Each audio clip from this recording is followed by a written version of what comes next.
গোৱাই যদি অকল ফেনী বিক্ৰী কৰি ফেনীৰ কাৰণে পৃথিৱী বিখ্যাত হ'ব পাৰে, আমাৰ ইমান ৰাইজ ভটকা থকাৰ পাছতো আমি কিয় নোৱাৰো? 97টা ট্ৰাইবছৰ আহোমৰ যেনেকৈ সাজপানী আছে, মিচিঙৰ তেনেকৈ ছাইমদ আছে। মই আজি আপোনালোকৰ লগত এটা বিশেষ বিষয়ক লৈ কথা পাতিছোঁ। বিষয়টো হ'ল অসমত পৰ্যটনৰ বিকাশ। আমি কৈ থাকোঁ যে আমি এখন উন্নত অসম গঢ়িব লাগিব। আমি কৈ থাকোঁ যে আমি অসমৰ মানুহক প্ৰফেশ্যনেলিজিম শিকাব লাগিব। আমি কৈ থাকোঁ যে অসমৰ মানুহৰ যদি সঁচা সঁচিকে বিকাশ কৰিব লাগে, তেতিয়াহ'লে আমাৰ পাৰ কেপিটা ইনকাম বা গড় জনমূৰি আয় বৃদ্ধি হ'ব লাগিব। আজিৰ দিনটোত আমি দেখিছোঁ যে গোৱা নামৰ এখন সৰু ষ্টেট আছে, আপোনালোকে সকলোৱে জানে। সেই গোৱাত এজন মানুহৰ এবছৰৰ ইনকাম, পাৰ কেপিটা ইনকাম 6,74,000 টকা। আৰু আজিৰ দিনটোত আমাৰ অসমৰ মানুহৰ পাৰ কেপিটা ইনকাম 1,35,000 টকা। আমাৰ অসমত তেল আছে, অসমত কয়লা পোৱা যায়, অসমত চুনশিল আছে, গোটেই আপাৰ আছামৰ ওখ মাটিবিলাক চব চাহ বাগান আছে, ডাঙৰ ব্যৱসায় আছে, আমাৰ ফৰেষ্ট আছে। চববিলাক থকাৰ পাছতো কিন্তু আমাৰ মানুহৰ গড় জনমূৰি আয় ভাল, আমাৰ ইনকাম কম। ইয়াৰ বিপৰীতে কিন্তু যদি আপুনি ছিকিমখন চাই, আমাৰ ওচৰৰে সৰু পাহাৰীয়া ষ্টেট ছিকিম যদি চাই, ছিকিমৰ এজন মানুহৰ গড় জনমূৰি আয় আজিৰ দিনটোত 5,84,000 টকা। মই আকৌ কৈছো অসমৰ 1,35,000 টকা। আমি ইমান দুখীয়া কিয়? আমি সকলোৱে জানো যে গড় জনমূৰি আয়টোৱে সকলো মানুহৰ সমান আয় বুলি নুবুজায়। গড় জনমূৰি আয় মানে আমাৰ ইয়াত কাম কৰা টাটা কোম্পানীটোৰ আয়টো, আমাৰ মুখ্যমন্ত্ৰী হিমন্ত বিশ্ব শৰ্মা আৰু তেওঁৰ পত্নীৰ আয়, আৰু আমাৰ হাজিৰা কৰা মানুহজনৰ আয়, এই আটাইবিলাকক একেলগতে যোগ কৰি তাক এভাৰেজ উলিওৱা হয়, গড় উলিওৱা হয়, তাৰ ইনকাম। তথাপিও আমি বহুত তলত। আমি গড় ইনকামৰ পিনৰ পৰা অসমৰ মানুহ ভাৰতবৰ্ষৰ তলৰ পৰা 5 নম্বৰ। আমি কিয় ইমান দুখীয়া? যদি আমাক ধনী কৰিবলৈ হয়, তেতিয়াহ'লে আমি কি কি কৰিব লাগিব? তাৰ ভিতৰত মই আজি মাত্ৰ এটা দিশ আপোনালোকৰ লগত আলোচনা কৰিম, সেইটো হ'ল পৰ্যটন। আমি ৰাইজৰ দলে সদায় কৈ থাকোঁ যে আমি 5টা কাম কৰিম। 5টা কামৰ ভিতৰত মই প্ৰথম কামটো সদায় কৈ থাকোঁ যে বছৰৰ সকলো সময়তে খেতি কৰা ৰাজ্যত পৰিণত কৰিব লাগিব, এখন প্ৰফেশ্যনেল ষ্টেটত পৰিণত কৰিব লাগিব।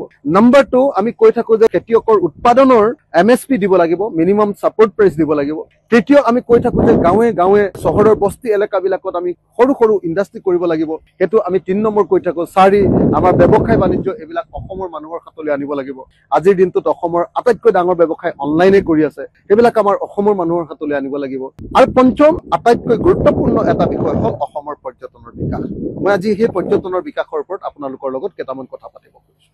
গোৱাই কেৱল সাগৰক লৈ পৰ্যটন কৰিছে, অকল সাগৰক লৈ। আপোনালোকে নিশ্চয় গোৱা সকলোৱে ফুৰিবলৈ গৈছে, আৰু পৰ্যটনৰ বিকাশ কেনেকুৱা হৈছে নিশ্চয় সকলোৱে দেখিছে। গোৱাত অন্য কোনো বস্তু নাই। আগতে অলপ কয়লা পাইছিলে, আজিকালি সেইখিনিও বন্ধ। সেইখিনি এতিয়া তাত প্ৰডাকশ্যন নহয়, অকল পৰ্যটনৰ জৰিয়তে তাৰ মানুহৰ সাংঘাতিক ধৰণৰ বিকাশ হৈছে।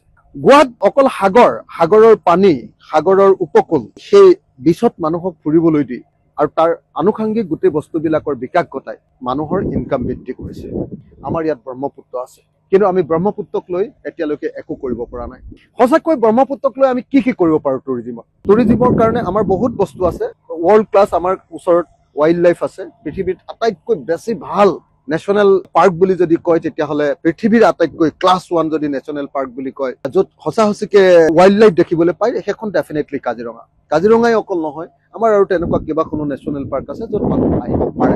ৱাইল্ড লাইফ আছে, আমাৰ হেৰিটেজ টুৰিজিম আছে, পৃথিৱীত 600 বছৰ ৰাজত্ব কৰা বংশ আছে, তাৰ অৱশেষবিলাক আছে, ৰাজকাৰেং আছে, কিন্তু তাকো আমি এতিয়ালৈকে ভালকে প্ৰদৰ্শন কৰিব পৰা নাই। আমাৰ হেৰিটেজ টুৰিজিমো এতিয়ালৈকে ভাল নহয়। আমাৰ কাৰণে ৰিলিজিয়াছ টুৰিজিম খুব ভাল হ'ব পাৰে, কামাখ্যা আছে আৰু অন্যান্য সত্ৰবিলাক আছে, কিন্তু সেইটো আমি এতিয়ালৈকে ভালকে কৰিব পৰা নাই। তাৰপিছত আমাৰ আৰু বহুত আছে, মই এফালৰ পৰা কৈ যাব পাৰোঁ, কাৰণ মই এইটো বিষয়ৰ ওপৰত কাম কৰোঁ, আপোনালোকে সকলোৱে জানে। তাৰ ভিতৰত এটা অন্যতম বস্তু হ'ল আমাৰ প্ৰকৃতি, আমাৰ নেচাৰ। আমাৰ নেচাৰক লৈ আমি ইমান কাম কৰিব পাৰোঁ। তাৰ এটা উদাহৰণ মই দেখুৱাই দিছোঁ যে কাজিৰঙা অৰ্কিড পাৰ্কত আমি কেনেকৈ পৃথিৱীৰ মানুহে বৰ এটা ইম্পৰ্টেঞ্চ দিয়া অকল অৰ্কিডক লৈ এতিয়া এখন পৃথিৱী বিখ্যাত এখন পৰ্যটন ক্ষেত্ৰ, অসমৰ আটাইতকৈ বেছি মানুহ অহা পৰ্যটন ক্ষেত্ৰলৈ আমি কেনেকৈ উন্নত কৰিছোঁ। মই আজি কিন্তু আপোনালোকক পৰ্যটনৰ অন্য বিষয়বিলাকলৈ যাব খোজা নাই। তাৰ আগতে খালি কৈ ল'ব লাগিব যে অসমৰ পৰ্যটনৰ আৰু কেইটামান ডাঙৰ বিকাশ কৰিবলগীয়া বিষয়টো হ'লে অসমত আজি 97টা ট্ৰাইবছ আছে, জাতি জনগোষ্ঠী আছে। প্ৰত্যেকৰে নিজৰ সাজ পোছাক বেলেগ, প্ৰত্যেকৰে নিজৰ খোৱাৰ অভ্যাস বেলেগ, প্ৰত্যেকৰে নিজৰ কালচাৰ বেলেগ, প্ৰত্যেকৰে ৱে অফ লাইফ, জীৱন যাত্ৰা কেনেকে জীয়াই থাকিব, নাগা পৰিয়ালটো কেনেকে থাকিব, মিচিং পৰিয়ালটো কেনেকে থাকিব, বড়ো পৰিয়ালটো কেনেকে থাকে, দেউৰী পৰিয়ালটো কেনেকে থাকে, মুছলমান মানুহবিলাক চৰ চাপৰিত কেনেকে থাকে, চাহ বাগানৰ মানুহ কেনেকে থাকে, প্ৰত্যেকৰে নিজৰ জীৱন যাত্ৰা আছে। খাদ্যাভ্যাস আপোনালোকে দেখিছে যে আহোমৰ যেনেকে সাজপানী আছে, মিচিঙৰ তেনেকৈ ছাইমদ আছে। গোৱাই যদি অকল ফেনী বিক্ৰী কৰি ফেনীৰ কাৰণে পৃথিৱী বিখ্যাত হ'ব পাৰে, আমাৰ ইমান ৰাইজ ভটকা থকাৰ পাছতো আমি কিয় নোৱাৰো? 97টা ট্ৰাইবছৰ সংস্কৃতিক যদি বেলেগ কথা বাদ দিলো, আমি খাদ্যকে যদি প্ৰদৰ্শন কৰিব খোজো, খাদ্যটো বাদ দিয়কচোন। আজিকালি ৱে অফ লাইফ চাবলৈ আটাইতকৈ বেছিকে আহে মানুহ। গোৱাত এজন মানুহ, বিদেশী মানুহ 4 মাহ 5 মাহ 6 মাহ থাকে। কেলে? মানুহৰ জীৱন যাত্ৰাটো চাই, এওঁলোকে কেনেকে চলে, কেনেকে খায়, কেনেকে হাঁহে, কেনেকে কথা কয়, কেনেকে খেতি কৰে, কেনেকে ধান শুকুৱাই, কেনেকে চাউল বনায়, এই আটাইবিলাক চাবলৈ আহে। কিন্তু আমি এতিয়ালৈকে সেইবিলাকৰ কোনো বিকাশ ঘটাব পৰা নাই। কিন্তু মই আজি আপোনালোকক ক'ব খুজিছো যে ব্ৰহ্মপুত্ৰক লৈ আমি কেনেকুৱা টুৰিজিম কৰিব। মোৰ পৰিকল্পনা হ'ল যে ব্ৰহ্মপুত্ৰক লৈ যদি সঁচাকে আমি বিকাশ কৰিব পাৰো, তেতিয়াহ'লে ধুবুৰীৰ পৰা ষ্টাৰ্ট নকৰো কিয় আমি? এজন বিদেশীক ধুবুৰীত, সেই বিখ্যাত আমাৰ নেতাই ধুবুনী ঘাটত আমি কিয় আৰম্ভ নকৰো এজন টুৰিষ্টক?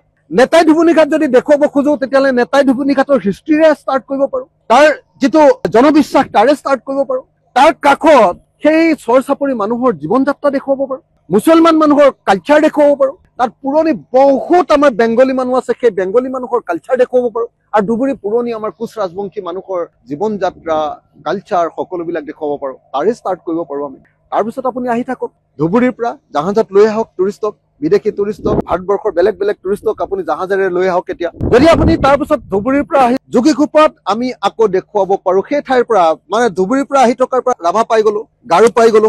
গাৰোৰ ডান্স দেখক না, ৰাভাৰ, বড়োৰ সকলোবিলাক কি কি দেখুৱাব পাৰো চাওক। বড়োসকলৰ বিখ্যাত কি কাৰণে জানেনে? তেওঁলোকৰ আৰনাইকে ধৰি যিমান বিলাক বস্তু আমাৰ হস্ত তাঁত শিল্প আছে, সেইটো বহুত বিখ্যাত। তাৰ উপৰিও আপুনি জানে যে ৰাভা আৰু গাৰোৰো এটা পাৰ্টে আকৌ লইনলুম কৰে। লইনলুম মানে আপোনালোকে নিশ্চয় জানে, কঁকালত বন্ধা তাঁতশাল, যিটো পাহাৰীয়া জনজাতি বিলাকে কৰে। গাৰোৰ সেইটো আমি ষ্টাৰ্ট কৰিব পাৰো। গাৰোৰ নৃত্য আপোনালোকে দেখিছে, ৰাভাৰ ঢোলটো, দীঘল ঢোলটো, গাৰোৰ যিটো ঢোল, ডিমাচাসকলৰ ঢোল, বড়োৰ ঢোল, চবকে খাম বুলি কয়, এটা ক্ৰাম বুলি কয়, বাকী বিলাকক খাম বুলি কয়।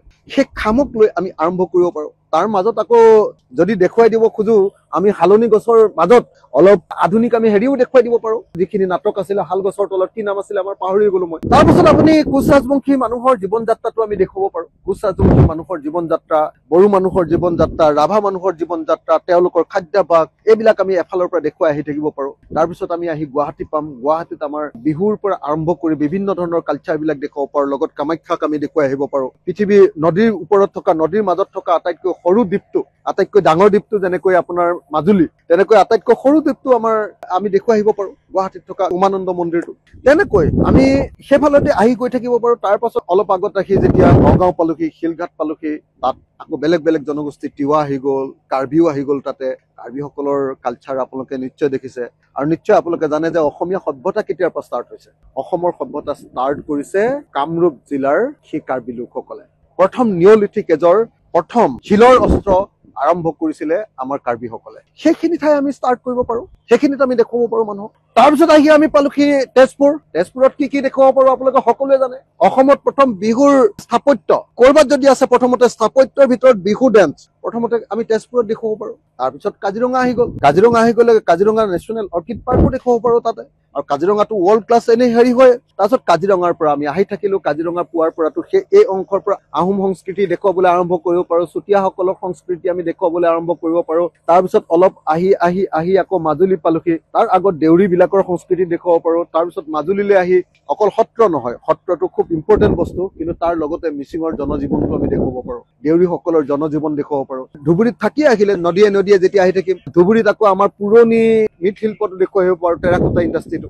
আকৌ মাজুলীত টেৰাকোটা ইণ্ডাষ্ট্ৰিটো বেলেগ অলপ, সেইটো আমি দেখুৱাব পাৰো। তাৰপিছত এনেকে ব্ৰহ্মপুত্ৰত যদি গৈ থাকো মৰাণ মটকলৈকে কোন জাতিক লাগে আমাক? প্ৰত্যেকৰ জীৱন, নিজৰ সংস্কৃতি, নিজৰ ৱে অফ লাইফ, এই আটাইবিলাক আমি দেখুৱাব পাৰো। কিন্তু এতিয়ালৈকে আমি অসমীয়া জাতিয়ে এনেকুৱা ধৰণে পৰিকল্পনা কৰা নাই যে আমি কি কি বস্তুক লৈ আমাৰ টুৰিজিম ষ্টাৰ্ট কৰিম, আমাৰ টুৰিজিমৰ বিকাশ কেনেকে কৰিম, আমি কেনেকে মানুহবিলাকক প্ৰফেশ্যনেল কৰিম। টুৰিজিমৰ আটাইতকৈ ডাঙৰ বস্তুটো হ'ল অসমীয়া জাতিৰ অতিথি পৰায়ণতা। অসমীয়া জাতিৰ যিটো অতিথি পৰায়ণতা, সেই অতিথি পৰায়ণতাটো আমি কিমান ধুনীয়াকে ব্যৱহাৰ কৰিব পাৰো। হাউ উই গ্ৰীট, আমি কেনেকে নমস্কাৰ কৰো, আমি কেনেকে কথা কওঁ, আমি কেনেকে হাঁহো, কেনেকে মানুহৰ লগত আচৰণ কৰো, অচিনাকি মানুহৰ লগতো কেনেকে আমি খাপ খাই যাব পাৰো। প্ৰত্যেকটো কথা টুৰিজিমৰ এটা এটা পাৰ্ট। কিন্তু আমি এতিয়ালৈকে কৰা নাই। খেতি আমাৰ টুৰিজিমৰ এটা ডাঙৰ পাৰ্ট। খেতি আপোনালোকে জানে, বাই ডিফল্ট উই আৰ অৰ্গেনিক। আমাৰ এনেকুৱা খেতি আছে, চাহ খেতিও আমাৰ টুৰিজিমৰ পাৰ্ট হ'ব পাৰে, কিন্তু আমি সেইবিলাক কৰা নাই। সেইকাৰণে মই ভাবো যে আমাৰ টুৰিজিমৰ বিকাশ কৰিবৰ কাৰণে আমি এতিয়ালৈকে যিহেতু কাম কৰা নাই, আমি সেই কামবিলাক কৰিবলৈ চেষ্টা কৰা দৰকাৰ। যিকোনো মানুহ যদি আপুনি চাই যে যেতিয়াই নাৱত উঠিবলৈ পায়, নদীৰ মাজেদি আহি থাকে, মানুহ সকলো সুখী হয়। মানুহৰ জীৱনটো বৰ্ণাঢ্য জীৱন, সেই বৰ্ণাঢ্য জীৱনটোক আমি এই কাম কৰিব পাৰোঁ, কিন্তু এতিয়ালৈকে আমি তাক দেখুৱাবৰ কাৰণে এতিয়ালৈকে যত্ন কৰা নাই। আৰু আপোনালোকে জানে যে গোৱাত পানীক লৈ কি খেল হয়। আমি যেতিয়া আন্দামানলৈ যাওঁ, আন্দামানলৈ যদি যায়, আপুনি সাগৰৰ মাজৰ এটা দ্বীপলৈ লৈ যাব। আপোনাক দ্বীপলৈ লৈ গৈ তাৰ পৰা বেলেগ বেলেগ খেল, সেই সাগৰৰ ওপৰত আপোনাৰ ঘূৰাব, কি কয় আপোনাৰ পেৰাচুট। ব্ৰহ্মপুত্ৰৰ বালিচৰত আমি কিমান পেৰাচুটৰ খেল খেলিব পাৰোঁ। ব্ৰহ্মপুত্ৰ নদীৰ অলপ ভাল ভাল ঠাই, য'ত এক্সিডেণ্ট হ'ব নলগীয়া ঠাই আছে, ভাল ঠাই, বৰ বেছি নাই, তেনেকুৱা ঠাইত কিমান আমাৰ জলক্ৰিয়া হ'ব পাৰে। বহুত বস্তু আছে মানুহক একদম মুগ্ধ কৰি দিব পৰা, পগলা কৰি দিব পৰা, মানুহক একদম মন্ত্ৰমুগ্ধ কৰি ৰাখিব পৰা আমি তেনেকুৱা ব্যৱস্থা কৰিব পাৰোঁ।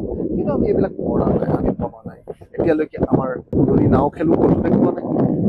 পুৰণি নাৱৰ ঠাইও ব্ৰহ্মপুত্ৰ নদীত তুলুং ভুতুং নাৱত উঠোৱাটো কিমান ডাঙৰ এটা টুৰিজিম হ'ব পাৰে, সেইবিলাক ভবা।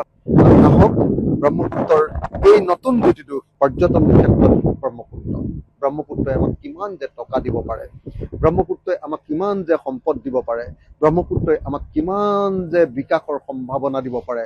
মই অকল টুৰিজিমৰ ব্ৰহ্মপুত্ৰৰ এই দিশবিলাক সম্পৰ্কে অলপ আলোচনা কৰিলোঁ। এই সম্পৰ্কে আমাৰ ৰাইজৰ দলে আমাৰ সপোনৰ অসমখন নামৰ যিখন কিতাপ, তাত এই গোটেই কথাবিলাক আলোচনা কৰিছোঁ। আপোনালোকে কেতিয়াবা পঢ়ি চাব পাৰে। মই আশা কৰোঁ টুৰিজিমৰ এই নতুন দিশটো, ব্ৰহ্মপুত্ৰক লৈ কেনেকৈ টুৰিজিম হ'ব পাৰে, এই দিশটো নিশ্চয় আলোচনা হ'ব পাৰে।